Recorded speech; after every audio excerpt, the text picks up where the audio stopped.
本一のサラリーマン伝説始まるよ。その前に、チャンネル登録よろしくお願いします。私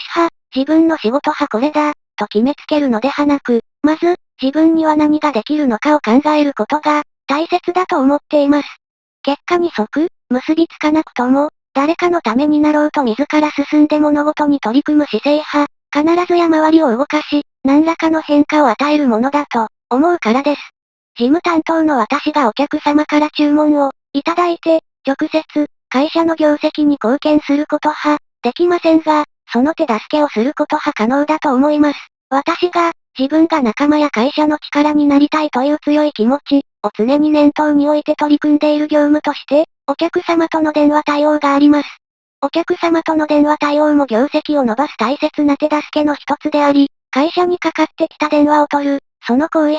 会社の対応、であるということを忘れないでいたいと思っています。自分が電話をかける時ももちろん同じです。目に見えないからこそ、電話越しにお客様の笑顔が、感じ取れるくらいの対応をしなければならないと思います。表情がわからないからこその対応があると思うのです。私がそう強く感じる出来事がありました。それ会社の業務ではないのですが、私が通っている美容室での話です。私を担当してくださっている美容師さん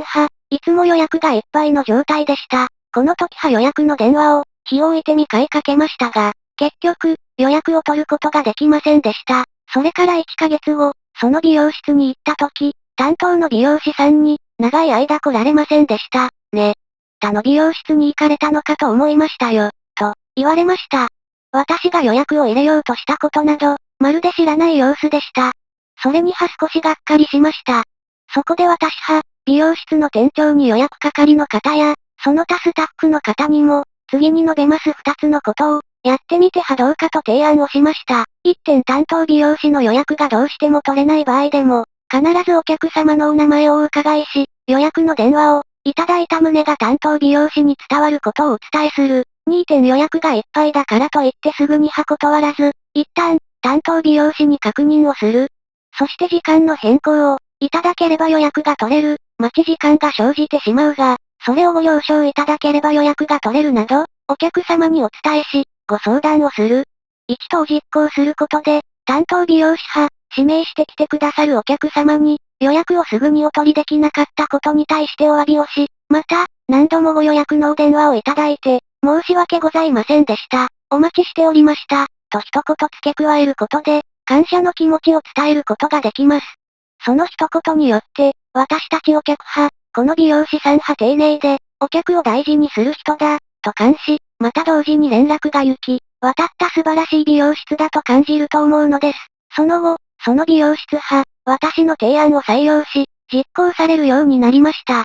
それからしばらくして、美容室の社長からお礼のメールをいただきました。ご提案いただいたことを実行したことで顧客離れが少なくなったと感じています。そして、インターネットの書き込みサイトで、対応がいいと書いていただくようになり、お客様が増えてまいりました。本当にありがとうございました、というものでした。数ある美容室の中で、お客様に選ばれるよう差別化を図るためには、やはり心配りが大切であると感じました。また、電話を受ける人がその場所の代表となっていることを忘れないことが、何よりも大切であると感じました。私たちの仕事では、良い電話対応をしたからといって、すぐには業績に結びつかないため、電話対応の重要性がわかりづらくなっていますが、この首都圏で、電話対応がいかに重要な役割を、担っているのかということを認識しました。業界が違っても、お客様への思いやお客様の気持ちを読み取ることが、お客様の満足を得て、結果、業績につながる、という点において何ら変わりがないと強く感じました。以上のような経験をもとに、電話対応の重要性を順し、私が電話対応業務において実践していることを、二つ述べさせていただきます。一つ目お客様からのお問い合わせのお電話があり、調査を要する場合のことです。私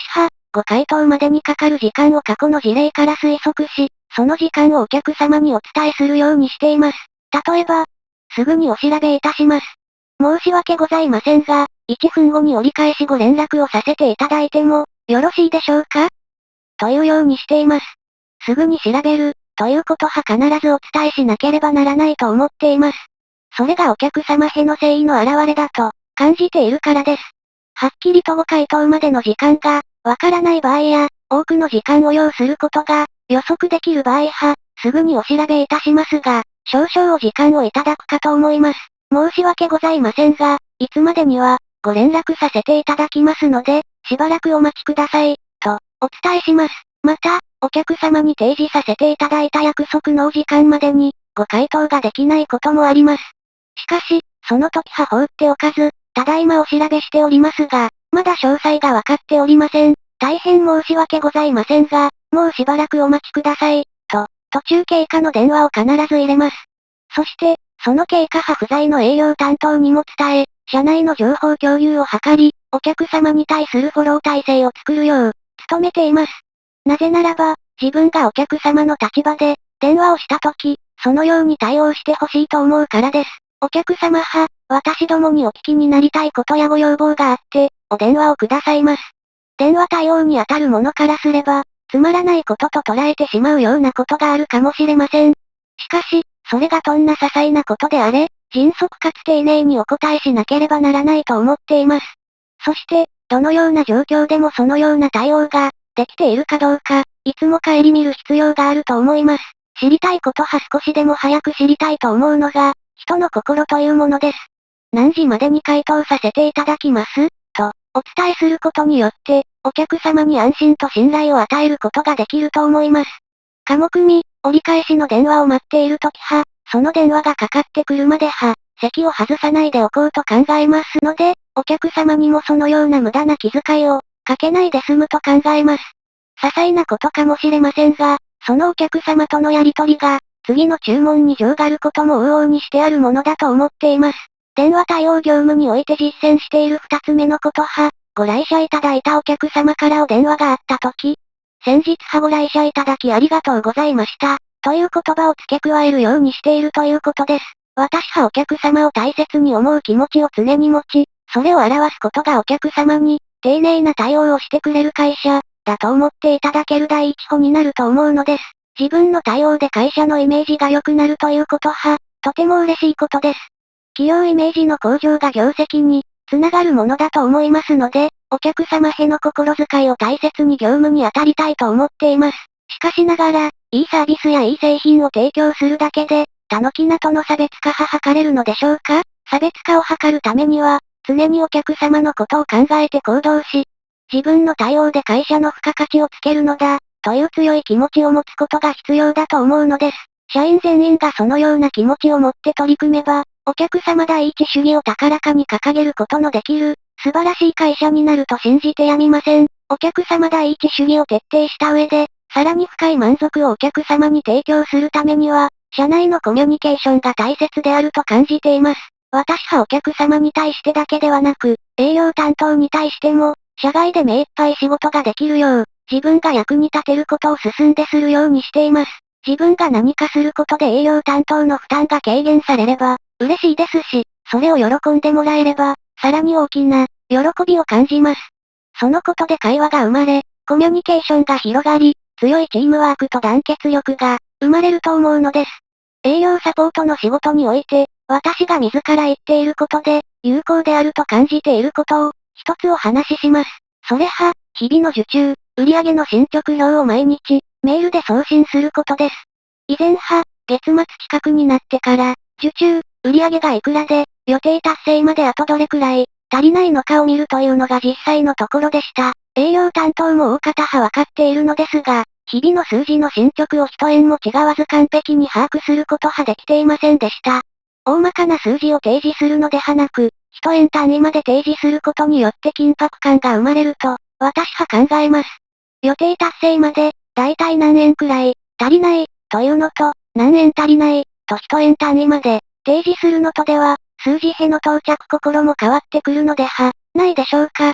実際、毎日、受注、売上の進捗を伝える、ことによって、営業担当が、売上予定まであと、何円足りない、と話しているのを耳にするようになりましたので、予定達成への意識づけが変わった、のではないかと感じています。私は、自分の営業サポートという役割を家族で、例えるならば、母親であると考えられるかどうかがとても、大切だと思っています。どのような点でそう思うかと、言いますと、母親は子供に無条の愛を注ぎます。自分が支え、子供が成長し、その子供が成功していくことを願います。私の業務もその気持ちが必要であり、お互いが家族であると思える関係が必要なのではないかと思うからです。家族のためなら何でもしてあげようと思いますし、何としても助けたいと思います。そして一緒に笑える、ということが何よりも幸せであると思うはずです。精神論だけでは会社は発展していきませんが、どんな成功の上台にも、助け合うという精神が、大きく関わっていると考えます。会社において営業担当のスキルアップだけでなく、それをサポートする、営業事務との連携が勝敗を左右すると思っています。そのためには、やはり信じ合える関係、一緒に成長していこうと思える関係が、常になくてならないと思います。一緒に仕事をしている人を信頼できる関係、が、どんなものよりも強いパワーを持っているものだと、感じています。これからもお客様に満足を、していただくために、自分がこの我が社で何ができるのかを、しっかりと考えていきたいと思っています。いつもそのように考えて行動していれば、おのずと周りにも、認められ、信頼されるものだと思うのです。信頼されるだけでなく、信頼の輪が必ず生まれると、思います。私たち社員一人一人が会社の付加価値を、高めることを目標に掲げ、強い思いがことをなす、ということを念頭に置いて、それに向かって努力し実行していくことが自分たちの成長を促し、また、会社の中で、仕事をする上で、何人の信頼する人がいますか、と問いかけられたとき、社員全員が何の迷いもなく、すべての人です、と答えられる時が来たら、私たちは間違いなく、世界でナンバーワンの企業になれるものだと、確信しています。人間の可能性は無限で、一人の人間から尊い価値はいくらでも見出すことが、できます。それを見出せるか見出せないかは、その人のやる気に大きく関わります。仕事においても、もちろん同じことが言えます。物の見方を変え、自分で作り出す価値を考え始めたとき、新しいものは無限に生まれてくるように思えます。与えられたことだけに取り組むだけの毎日では、自分の成長など決して望めないと思っています。もし、会社においても同じ姿勢であれば、また、会社の成長も決して望めないでしょう。私は与えられた仕事だけを毎日、適当にこなすような、生活をしようとは思いません。精一杯の努力を積み、重ねようと思います。そうでなければ、何も見出せないように思うからです。自分を磨き、人として美しく輝いてこそ、お客様に対しても本当の、満足を提供することができると思うのです。仕事を好きになり、必死に仕事に取り組むことによって、自分を成長させ、人と人との絆をも作り上げていきたいと、思います。未完成な自分が小さな目標を一つずつ、成し遂げていくことによって、より完成された自分に、少しでも近づいていこうとする努力を惜しまず、いつまでも続けていくことのできる人でありたいと、思っています。今回の日本一の、サラリーマン伝説はいかがだったでしょうか？と、その前に、チャンネル登録してくださった皆様、本当にありがとうございます。今後ともお付き合いが続けていけますよう、頑張りますのでよろしくお願いいたします。